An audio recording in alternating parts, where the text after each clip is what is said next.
Please introduce me. All right. Well, so this talk is by, I think, the tallest engineer at Mercury. I think we can all agree he's... Oh, really? Are you taller than Mitchell? Wait, get up here. We have to resolve this. Wow. Incredible. Well, that kind of takes the wind out of my sails. But I think we'll let Mitchell do his talk anyway. Give it up, folks. Thank you. My talk is called Make Your Own Haskell. Let's do it. Part 1. So the core impulse of this talk is basically like trying to understand Haskell by building it for yourself. But obviously implementing Haskell is this huge rabbit hole. So we're just going to pick a language that's close enough to be recognizably a proto-Haskell. It'll have a bunch of features that you could extend eventually to real Haskell. The implementation only requires an intermediate or maybe early intermediate level of Haskell knowledge. All the fancy tricks that I'll show are optional, and hopefully it's small enough to be done in a weekend or 2 or 3. So here's what our language looks like. As you can see, it's very Haskell-like. We have data constructors, we have case, we have let, we have lambdas. This is actually almost runnable Haskell code, except for a couple things. So the first thing is that data constructors don't have types inside. They just have numbers for how many arguments they take, their arity. And there's no IO monad, so we just print out whatever main happens to evaluate to. There are also no type annotations, but it is type checked. It's just that every type is inferred. And this is the pipeline of steps that we'll need to go through to have a working language. Most of these are familiar. Fix AST is just checking that functions are unique, the main function exists, that sort of thing. And this is mostly compiler front end. Code generation we won't really get into. That's the compiler back end. Ooh. So this isn't really a talk about Haskell. I've sort of tricked all of you, especially the event organizers. Sorry, Janie. Instead, it's about trees. We'll look at a bunch of Haskell code, but mostly writing your own language involves just thinking in terms of trees that are the best abstraction for thinking about this sort of stuff. So let's talk about where trees come from. That's important. So here's an example of an artistic composition. We sort of have 2 pieces, the black part and the gray part. So if we put these together, we sort of see the beginnings of a very small tree called a pair, with the on operator combining the black and the gray. And anywhere you could combine things in this way, you can combine these pairs recursively, then you have a tree. And in fact, trees are everywhere. So one good example is space itself. There are 3 directions in Euclidean space, x, y, and z. So if you imagine dividing space into octants, for example, positive x, positive y, positive z, negative x, positive y, positive z, and so on, you get these oct trees. So if you imagine you have a bit of space here and a bit of space here, combining those can be represented by a tree. So trees are awesome. They're also great for representing languages. Certain languages represent their own parse trees very directly. So on the lower left, we have the Ackermann function and scheme. So once you learn to read the parentheses, you could sort of see how this corresponds to a tree. Going from Haskell syntax to a parse tree isn't quite that simple, but Haskell has very excellent tree handling tools, which lets us build languages easily. So for example, we have algebraic data types, which are a great representation. We have pattern matching, so we can handle each branch of our tree separately. We have exhaustiveness checking, so that we can make sure we've covered every branch. And of course, we have all the fancy type stuff that lets us build trees that are more correct. So let's start building a tree for our language. We'll start with a few basic things. So I've called a name a lowercase thing, like a variable or a function, something like that. A tag is an uppercase name, like a data constructor or a data type. And the arity is the number of arguments to a data constructor. A program is just a bunch of functions. One of them should be called main, but we can check that later. A function has a name, a bunch of arguments, and a body expression. And here's the real meat of our language. So we support variables like x.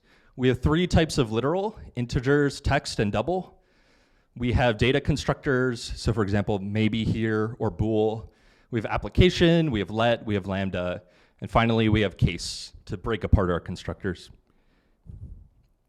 There's a problem that often arises when you're building a language.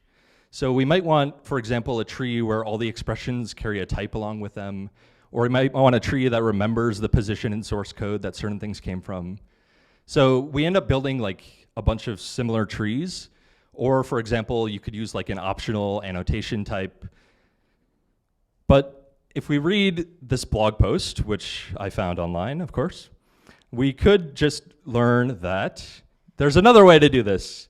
So we can annotate our trees by some type A. So we just sprinkle A throughout everything and say, okay, cool, now we have this annotated tree. Whatever we want goes in A. There's another paper, Trees That Grow. It has a lot of cool insights. For example, how to build trees after you've already built them. You could tack on new constructors. But we're only going to use one of those insights, which is to use pattern synonyms. We can get expressions with or without annotations, which is very convenient. So to do this, first we define expression to be an annotated expression where the annotation is just void, doesn't really exist. And then we define this bidirectional pattern synonym so that if we have an expert constructor for an expression, that's the same as an annotated one, except we ignore the annotation. And then going the other direction, if we have an expert constructor, that's the same as the annotated one where the annotation is void. We create one of those for each of the constructors for our expression. And now we can use expression as before. We just say that an expression is an annotated expression where all the annotations are ignorable. Let's talk about parsing. So one question I like to ask people who are learning Haskell is like, what's the notation for multiplication in middle school algebra? And the reason I ask this is because if you think about middle school algebra, because the product is so common, the best notation to use for something that common is no notation at all. You just put the two things together. Likewise, in Haskell, function application is the most common thing, so we just put the two things together. But how do we teach the computer how to read that sort of thing? Well, a parser has an interface mostly like this. We have some monadic parser that looks for an A in some text, and then either it'll find that A for us or it'll return an error. So as an example, let's parse this line here at the top from our language or from Haskell. Works either way. So first we're grabbing the source position. The parser monad also can keep track of that sort of thing. But then we parse the name add. We use this combinator many to parse many names for the arguments. So we get back the list of A and B. We're sort of glossing over lexing here. You can do lexing as a separate step, but here we're just combining parsing and lexing. So we just ignore all the spaces up to the equal sign and then read that in. And then finally we parse the rest of the expression. Parsers tend to mirror the syntax of the language. They're very tree-like themselves. For example, a function has arguments in a body, so the function parser will have parsers for the arguments in the body inside of it. Here's a call graph for the parser of our language that we're building. We can unfold this graph into a tree, so don't worry, we haven't left tree land. And that's sort of it for basic language features. You can add primitives. I've listed out a bunch of them here. There's 20, score. This is an example of parsing a program in our language. So we see the program on the left. Ignoring the data declaration at the top, there's sort of two branches of this tree. So the first is the definition of the length function on the left, and the second is the definition of the list that we're taking the length of. Real quick, I wanted to sneak this in. So GraphViz is how I've been making all those little like nodes with arrows, diagrams. I think it's really cool to use a tool like this when you're building a language. Visual debugging is super powerful. If you could see something that's wrong in front of your eyes, it's much easier to find it than if you're mentally seeing it and it's not actually in front of you. So there's a simple two-pass way, now that we have expression and annotated expression, to build out GraphViz from our trees. So the type of the thing on the left is expression. We annotate each node with a unique integer. So now we have an annotated expression with an int. And then finally, given those, each node sort of knows what numbers point to it, so we can build out GraphViz code very easily. Let's go on to types, though. Type checking is sort of the process of seeing if a tree agrees with itself. Sort of a weird thing to think about. Each expression has a type. So again, we have our literals, which have their own types. Tagged is the type for a data constructor. We also have type variables. And finally, the fun one is the function type. So it takes two type arguments and combines them in a function. Algorithm W is an algorithm that does Hindley-Milner type inference. There are others like algorithm J, but I only wanted one letter on my slide. This paper has a complete implementation of algorithm W in Haskell. If you're making your own Haskell, I highly recommend going through this. Type checking is probably the hardest part of making your own Haskell. So we'll only go through a small piece of it. And that piece is called unify. So if we have this substitutions type that maps names to their types, it takes two types, and in the context of some type checking monad, which I will say nothing else about, we provide back a list of substitutions. Literals always unify with themselves. Constructors unify if the tags are the same. So for example, a bool will always unify with a bool. Type variables are a little more complicated. It has stuff to do with free type variables, which I've conveniently abstracted away into this thing called varbind. Function types unify if their first arguments unify, and then if the second arguments unify in the context of the first arguments. And finally, anything else, that's a mismatch, so we're good to go. That's our type checker. Now, let's talk about trees and how they influence the planet. So if we wanted to build a programming language, we basically have two jobs. First, we need to build a language. Second, we need a way to run that language on a computer. If we wanted to be fancy, we could call these denotation and operation. We can get a language to run on a computer by turning it into some other language that already runs on a computer. Fancy word for this is compilation. This talk doesn't get into like STG or C++ or LLVM. If you wanted to really build a Haskell, you would have to go down that rabbit hole. But you could do something simpler. You can just interpret the tree and see what it means. So we're going to write this function eval that takes an expression and returns back an expression. So the first expression it takes represents the entire program, and the return value is the return value of the program after it's done running. And then we can just print out that value. But there's a fairly easy problem to solve. We have a program which is a list of functions, like I said, but we want an expression. The trick there is we can just let all those functions exist in the body of main. Problem solved. There's a second problem which hurts me deeply. So trees are no longer sufficient. Main here is calling f, which is calling g, which is calling f. So there's a cycle, so we have a graph. Unfortunately, our language, f is also calling itself twice. So it's even worse than a graph. It's a multigraph. What are we going to do about this? What we can do is put variables in an environment where we can look them up later. So that's just a map from a name to the expression that it refers to. And now we have this slightly new type for eval. It takes an expression representing the whole program like before, and then it evaluates down to an expression in the context of this environment in a stateful way. If you're interested in a lot more depth on compiling lazy functional languages, this book is pretty good. I also have in tiny text down here something about STG if you want to read a paper and go even farther. But let's evaluate our tree. So this is going to be the most code-heavy part of the talk. The surprising ones here, not the literals, those obviously evaluate to themselves, but the bottom two. So lambdas evaluate to themselves because we'll deal with them when we evaluate applications. Constructors evaluate to themselves because we'll deal with them in the case. We evaluate a variable basically by looking it up. And if the name isn't found, that's now a runtime exception. We evaluate a let by first evaluating putting its binding into the environment unevaluated.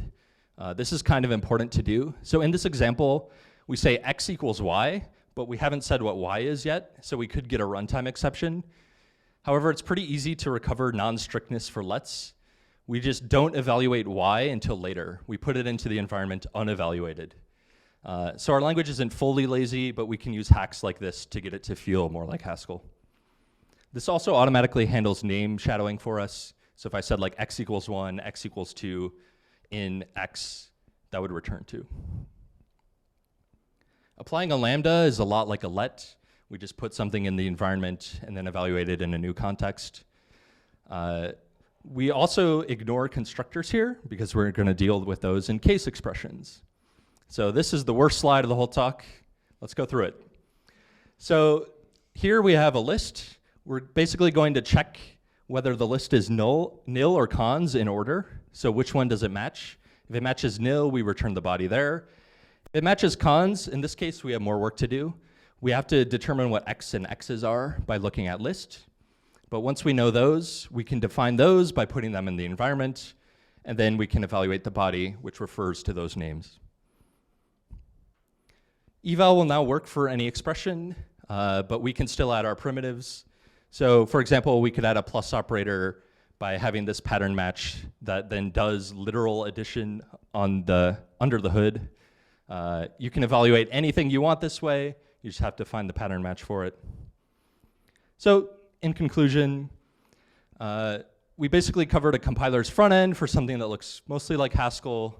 I do recommend writing a language like this. It's a lot of fun to do. And there's obviously plenty of room for this language to grow. We didn't talk about optimization or code generation at all. Well, that's it for me. Thanks so much.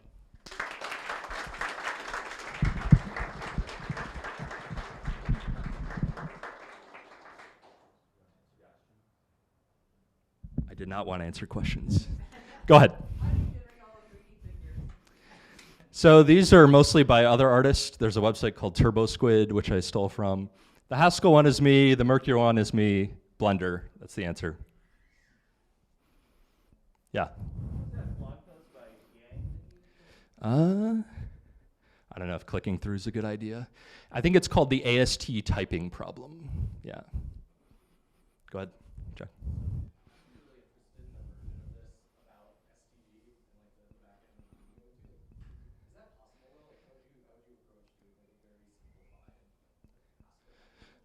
So the paper that I said I mentioned in very tiny text is sort of a good starting point for that. I would recommend sort of tracking historically what Haskell did. So as far as I know, like I'm not an expert on this, but they started with something called a G machine.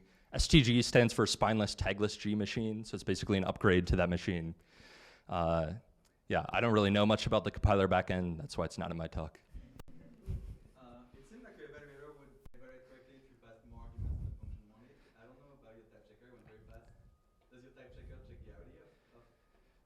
Yeah, so the type checker knows what the function type is, and it'll check those numbers against each other. But yeah, that is the most complicated part, so I glossed over it the most. Anyone else? Yeah, Evan.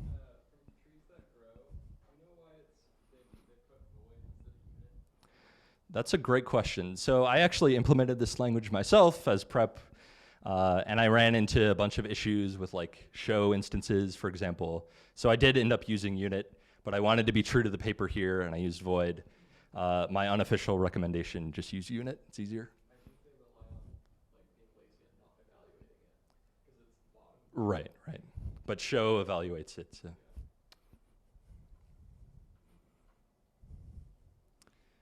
No one else. All right. Thanks.